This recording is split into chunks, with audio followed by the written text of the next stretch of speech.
నమస్తే. హైదరాబాద్ జూబ్లీ హిల్స్‌లో ఉన్నటువంటి ప్రముఖ క్రియా హెల్త్ కేర్ ఆ కంపెనీ యజమాని చెన్నుపాటి వేణుమాధవ్. అతని కిడ్నాప్, అలాగే 100 కోట్ల షేర్ల బదలాయింపు వ్యవహారంలో చాలా కీలకమైనటువంటి పరిణామం చోటు చేసుకుంది. తెలుగు సినీ పరిశ్రమలో ఒక ప్రముఖమైనటువంటి నిర్మాణ సంస్థ మైత్రి మూవీస్. ఈ నిర్మాణ సంస్థకు సంబంధించి వ్యవస్థాపకులు, అలాగే నిర్మాత నవీన్ ఎర్నేని. అతను కూడా ఇప్పుడు నిందితుడిగా ఆ అక్యూజ్డ్ లిస్ట్లో చేరారు. చాలా ముఖ్యమైనటువంటి వ్యవహారంగా ఇది 2 తెలుగు రాష్ట్రాల్లో మారింది.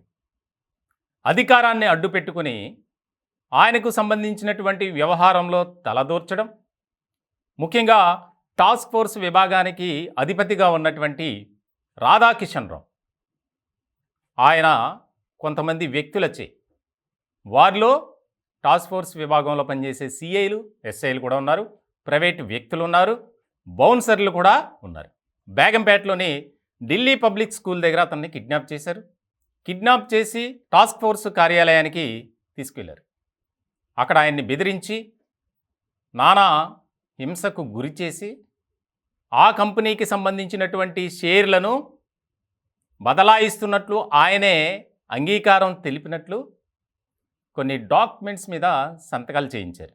దీనికి సంబంధించి 2 రోజుల పాటు అతన్ని ఆ కార్యాలయంలో నిర్బంధించినట్లు, దానికి సంబంధించి భయంతో ఎవరికీ చెప్పుకోలేక నేను సంతకాలు చేశాను అని చెప్పి అతను తాజాగా జూబ్లీ హిల్స్ పోలీస్ స్టేషన్లో కంప్లైంట్ ఇచ్చాడు. అక్కడ కంప్లైంట్ ఇవ్వడమే కాదు, డీజీపీ కార్యాలయానికి, అలాగే ముఖ్యమంత్రి రేవంత్ రెడ్డి గారికి కూడా ఆ కాపీలను పంపించాడు.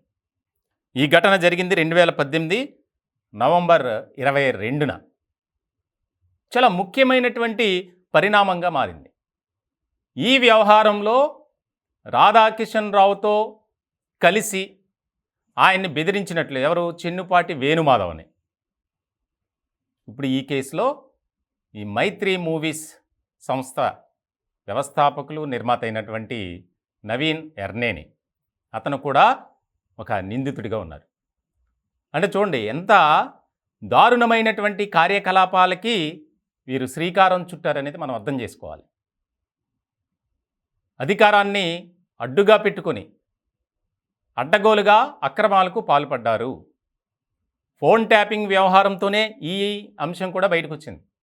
ఎప్పుడైతే రాధాకిషన్ రావు అరెస్ట్ అయ్యాడో అప్పుడు ఈ విషయాన్ని కొంతమంది తన సన్నిహితుల దగ్గర చెప్పినట్లు, వారి సలహా మేరకు కంప్లైంట్ ఇచ్చాడని. అప్పుడు సంతకాలు పెట్టించుకునేటప్పుడు కూడా అతను బెదిరించారండి. ఎప్పుడైనా సరే ఈ వ్యవహారం బయటకు వస్తే గనక నిన్ను, నీ ఫ్యామిలీ మెంబర్స్ని కనిపించకుండా చేస్తామని. అంటే ఏ రకమైనటువంటి బెదిరింపులకు పాల్పడ్డారు? ఒక పోలీస్ డిపార్ట్మెంట్లో ముఖ్యమైనటువంటి విభాగం టాస్క్ ఫోర్స్ అంటే, ఆ విభాగంలో పనిచేస్తున్నటువంటి అధికారులు వ్యాపారస్తులను ఏ విధంగా బెదిరించారు అనేది ఇక్కడ మనం అర్థం చేసుకోవాలి. ఇలాంటి సందర్భంలో ఏదైతే ఇంటెలిజెన్స్ విభాగ చీఫ్ మాజీ ఐపీఎస్ ప్రభాకర్ రావు చెప్పినట్లు ఫోన్ ట్యాపింగ్ వ్యవహారం, అలాగే హవాలా వ్యాపారులను టార్గెట్గా చేసుకోవడం, కొంతమంది ప్రముఖ వ్యక్తులను టార్గెట్గా చేసుకొని వారి ఇళ్లల్లో, కార్యాలయాల్లో అక్రమంగా సోదాలు చేయటం, అక్కడ ఎంత దొరికితే అంత తీసుకువెళ్ళటం, ఆ తీసుకువెళ్ళిన డబ్బు కొంత వీరు తీసుకోవడం, మిగిలినది గులాబీ పార్టీకి సంబంధించినటువంటి ముఖ్య నేతల ఇళ్లకు చేరటం. ఇది కాన్సెప్ట్గా పెట్టుకున్నారు. 2 ఎన్నికల్లో ఇదే తంతు. సో ఇలాంటి సందర్భంలో ఉప ఎన్నికల్లో కూడా ఇదే రకమైనటువంటి అరాచకాలకు పాల్పడ్డారు.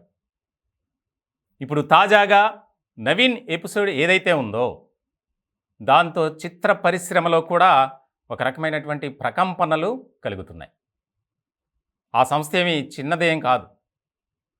పెద్ద పెద్ద హీరోలతో భారీ బడ్జెట్ మూవీలు తీసినటువంటి సంస్థది.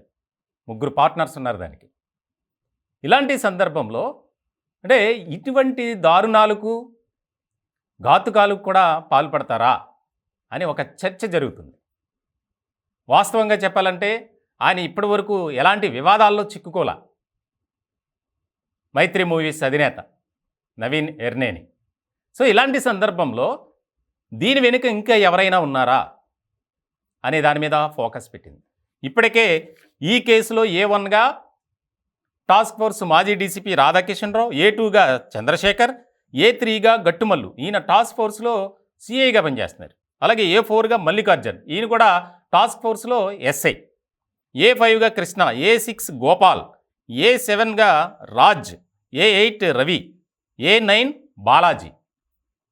అంటే ఈ కిడ్నాప్, బెదిరింపులు, షేర్ల బదలాయింపు వ్యవహారానికి సంబంధించినటువంటి కేసులో నిందితుల లిస్ట్ ఇది. ఇప్పుడు ఈ జాబితాలో ఈ నిర్మాత కూడా చేరారు. వీరితో కాదు ఇంకా సంఖ్య పెరిగే అవకాశాలు కనిపిస్తున్నాయి అనేది పోలీసుల అనుమానం. ప్రస్తుతానికైతే వీరి మీద IPC 386, 341, 120B red with 34 sections కింద కేసులు నమోదు చేశారు. ఇప్పటికే ఈ కేసులో రాధాకిషన్ రావు ఆల్రెడీ అరెస్ట్ అయి ఉన్నారు. గట్టుమల్లు సిఐ నుంచి, మల్లికార్జున్ ఎస్ఐ దగ్గర నుంచి కూడా స్టేట్మెంట్లు తీసుకున్నారు. మిగిలిన వారి కోసం గాలిస్తున్నారు. ఇప్పుడు తాజాగా తెలుగు సినీ పరిశ్రమలో ఒక ప్రముఖ నిర్మాణ సంస్థ అయినటువంటి మైత్రి మూవీస్ వ్యవస్థాపకులు, నిర్మాత అయినటువంటి ఆయన కూడా చేరటం అనేది ఒక రకమైనటువంటి టాక్గా వినిపిస్తుంది. దీనికి సంబంధించి ఆసక్తికరమైనటువంటి చర్చ జరుగుతుంది. ఇంకా తెలుగు సినీ పరిశ్రమలో ఇంకెవరైనా ఉన్నారా? నవీన్కి సపోర్ట్ చేసిన వారు ఎవరు? ఈ రాధాకిషన్ రావుతో నవీన్కు ఉన్నటువంటి సంబంధాలు ఏంటి? ఈ చంద్రశేఖర్ ఎవరు? చంద్రశేఖర్ ద్వారానే నవీన్ రాధాకిషన్ రావుకి పరిచయం అట. అసలు చంద్రశేఖర్ ఎవరు? తెలుగు సినీ పరిశ్రమకు ఏమన్నా లింక్స్ ఉన్నాయా అనే దాని మీద కూడా ఫోకస్ పెట్టారు. చాలా ముఖ్యమైనటువంటి పరిణామంగా మారింది. 100 కోట్ల రూపాయలకు సంబంధించినటువంటి షేర్ల బదలాయింపు అంటే మాటలు కాదు.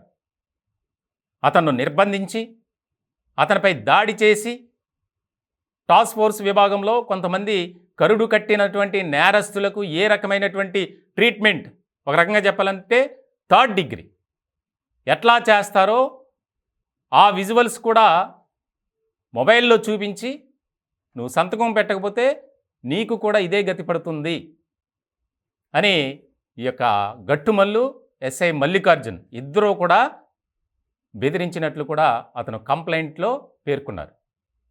చాలా ముఖ్యమైనటువంటి పరిణామంగా మారింది. వీరందరినీ అరెస్ట్ చేయాలనే డిమాండ్ కూడా ఎక్కువ అవుతుంది. ఎందుకంటే ఒక వ్యాపారానికి సంబంధించి, ఒక కంపెనీకి సంబంధించినటువంటి యజమానులను కూడా ఈ రకంగా బెదిరించారంటే వీరి అరాచకాలు, ఆగడాలు ఇంకెన్ని ఉన్నాయి అనే దాని మీద ప్రధానంగా ఫోకస్ పెట్టాలి. ఈ చెన్నిపాటి వేణుమాధవ్ వ్యవహారానికి సంబంధించి ఒక ప్రత్యేకమైనటువంటి బృందాన్ని కూడా ఏర్పాటు చేశారు విచారణ చేయాలని. గతంలో ఏమైనా చేశారా? ఇప్పటికే కొంతమంది వ్యాపారస్తులు వస్తున్నారు, బయటకు వచ్చి కంప్లైంట్ చేస్తున్నారు. రాధాకిషన్ రావు ఇలా బెదిరించాడు, ప్రణీత్ రావు ఇలా మమ్మల్ని వేధించాడు, అలాగే భుజంగరావు బాధితులము మేమని, తిరుపతన్న ఇదిగో మమ్మల్ని ఇలా టార్చర్ చేశారు.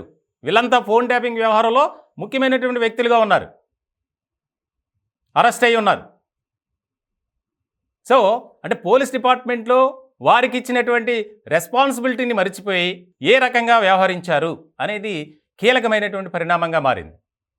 మొత్తానికి చూడాలి, ఈ కేసులో యజమానిని కిడ్నాప్ చేయటం, బెదిరించడం, అతని దగ్గర నుంచి కొంత డబ్బు లాక్కోవడం, షేర్ల బదలాయింపు కేసుకు సంబంధించి ఇంకెంతమంది బయటపడతారనేది చాలా ఇంట్రెస్టింగ్గా మారినటువంటి అంశం.